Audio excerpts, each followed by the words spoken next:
আল্লাহর ওলি তাদের যে কত বড় পাওয়ার আল্লাহ পাক দান করেছে, সেদিকে আমরা কখনো চিন্তা করি না। ওলিদের সাথে বেয়াদবি করা চূড়ান্ত অপরাধ। এটা হাদিসে কুদসির মধ্যে রাসূলুল্লাহ সাল্লাল্লাহু আলাইহি ওয়াসাল্লাম ইরশাদ করেছেন, আল্লাহ তাআলা বলেন, মান আদালি ওয়ালিয়ান ফাকাদ আযানতুহু বিল হক। যে নাকি আমি ওলিদের সঙ্গে দুশমনি করে, ফাকাদ আযানতুহু বিল হক, আমি আল্লাহ তার সঙ্গে যুদ্ধের ঘোষণা করি। কত বড় কথা বলছেন আল্লাহ পাক। এজন্য ওলিদের সাথে দুশমনি করতে সাবধান হয়ে যান। আমার ভাইয়েরা, আমার বন্ধুরা, আল্লাহর ওলি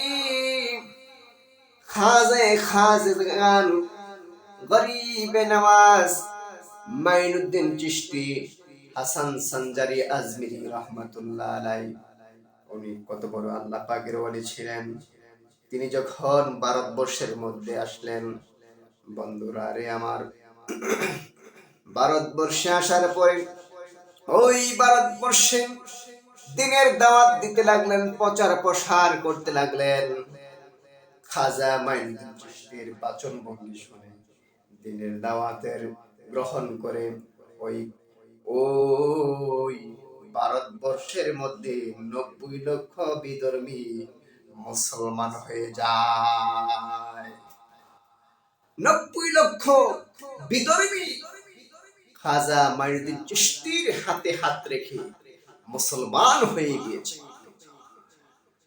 আমার বন্ধুরা, আমার বাবারা, সেই মাইনুদ্দিন চিশতি আজমিরি হাসান সঞ্জারি রহমাতুল্লাহ আলাইহি যখন ভারতবর্ষে আসলেন, ঠিক সেই মুহূর্তে প্রাথমিক অবস্থার কথা বলতেছি।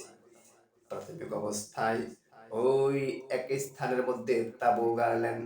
যে স্থানের মধ্যে তাবু গেড়েছেন, সেই স্থানটা ছিল পৃথ্বীরাজের এলাকা। পৃথ্বীরাজের এলাকায় সেখানে তিনি তাবু গাড়ার সঙ্গে সঙ্গে আমার ভাইয়েরা, সকালবেলা গোসল করতে যাবে খাজার কিছু ভক্তবিন্দু মুরিদান, সুবহানাল্লাহ, কিছু মুরিদান গোসল করতে গেল, কিন্তু অবাক করা কাণ্ড হলো, ওই হিন্দুরা তাদের আনার সাগরে গোসল করতে দেয় নাই।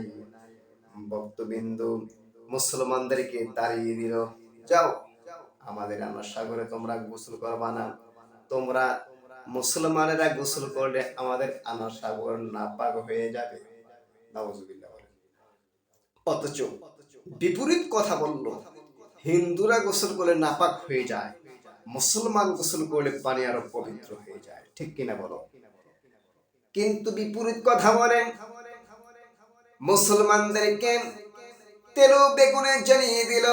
ঠিক সেই মুহূর্তে মুসলমানেরা লজ্জায় সেখান থেকে ফিরে এসে আল্লাহর ওলি খাজেগান মাইনুদ্দিন চিশতি হাসান সঞ্জারি আজমির কাছে বিচার নালিশ দিল, হুজুর, ওই হিন্দুরা আমরা গেছিলাম আনার সাগরে গোসল করার জন্য, আমাদেরকে তাড়িয়ে দিল, গার ধাক্কা দিয়ে তাড়িয়ে দিল, আর বলতেছে আমরা আনার সাগরের মধ্যে গোসল করলে নাকি আনার সাগর নাপাক হয়ে যাবে পানি। মাইনুদ্দিন চিশতি এই কথা কইছে, কই হ্যাঁ। ও খাদেম, এদিকে আসো। জি হুজুর। ওই যে কলসটা দেখছো, এক কলসি পানি নিয়ে আসো আনার সাগর থেকে। যে মাত্র আনার সাগর থেকে এক কলসি পানি নিয়ে আসলো, আনার পরে হাজিরি করলো, মানে চিশতি তো মুরাকাবা মুশাহাদা ধ্যান করলো। ওই কলসির মধ্যে, পানির মধ্যে সঙ্গে সঙ্গে সমস্ত আনার সাগরের পানিটা কলসির মধ্যে উঠা গেছে। এক জামানা সোহবতে বা আউলিয়া বেতেরাসদে সালেতে আতে বেরিয়া, আউলিয়ারা হস্তে কুদরত আজ ইলা তেরি জুস্তা বাজারম দশজিরা।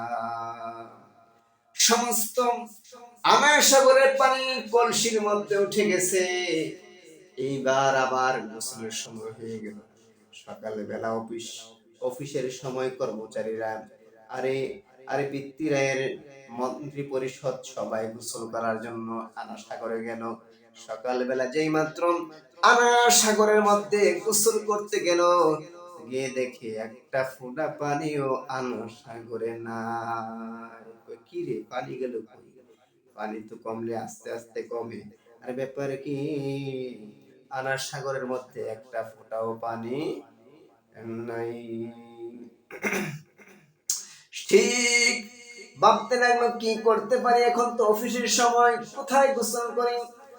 একজন আরেকজনকে বলতেছে, কি রে, কি এমন হইলো কেন গতকালকে? আহারে, মাইনুদ্দিন চিশতির কিছু ভক্তবৃন্দ মুসলমানেরা আনা সাগরের মধ্যে গোসল করতে আসছিল, আমরা তাদেরকে গাড় ধাক্কা দিয়ে তাড়িয়ে দিয়েছিলাম। আমরা তো এই কথাও বলছিলাম তারা আমাদের এই আনা সাগরের পানিকে নাপাক করে ফেলবে। ওই মনে হয় মাইনুদ্দিন চিশতির কাছে এরা যাইয়া নালিশ করছে, যার কারণে আজকে আনা সাগরের পানি নাই। দৌড় মেরে যাইয়া মাইনুদ্দিন চিশতির কাছে যাই হাজির হয়ে গেল। হুজুর, আমরা অন্যায় করেছি, ভুল করেছি। আপনার কিছু মুসলমান ভক্তবৃন্দ সেখানে গোসল করতে গিয়েছিল আনা সাগরের মধ্যে, আমরা তাদেরকে তাড়িয়ে দিয়েছি, আমাদেরকে ক্ষমা করে দেন। মাইনুদ্দিন চিশতি কয়, ঠিক আছে, সব ঠিক আছে। তোমরা নাকি বলছো আমরা মুসলমানেরা গোসল করলে তোমাদের পুকুর নাপাক হয়ে যাবে। হুজুর, কইছিলাম, ভুল হইছে, মাফ কইরা দেন। সুবহানাল্লাহ। আনা সাগরের পানির ব্যবস্থা করে দেন, আমরা গোসল করব, অফিসে যাব। সঙ্গে সঙ্গে মাইনুদ্দিন চিশতি কয়, ও প্রধান খাদিম, আয়, কলসিটার পানিটা নিয়ে আসো। নিয়ে আসছে না, ওই কলসির পানিটা আনা সাগরের মধ্যে ফেলে দিয়ে আসো। কয় কলসি? এক কলসি পানি। এক কলসি পানি যেই মাত্র আনা সাগরের মধ্যে ফেলে দিয়ে আসলো, সঙ্গে সঙ্গে সমগ্র আনা সাগরটা আগের মতো আবার পানিতে ভরপুর হয়ে যায়।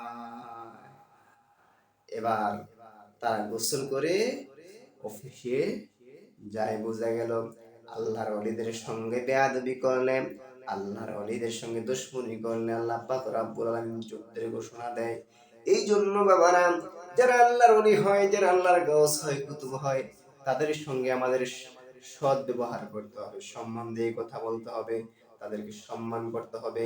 কারণ আল্লাহ রাব্বুল আলামিনের সাথে তাদের একটা রিলেশন আছে, তাদের একটা কানেকশন আছে, যে কানেকশনটা আমরা নিজেরা বুঝি না, কিন্তু আল্লাহ পাক জানে। মিয়ানে আশক মাশক রমজিতে কেরামান কাতিবির রাহাম খবর নেই।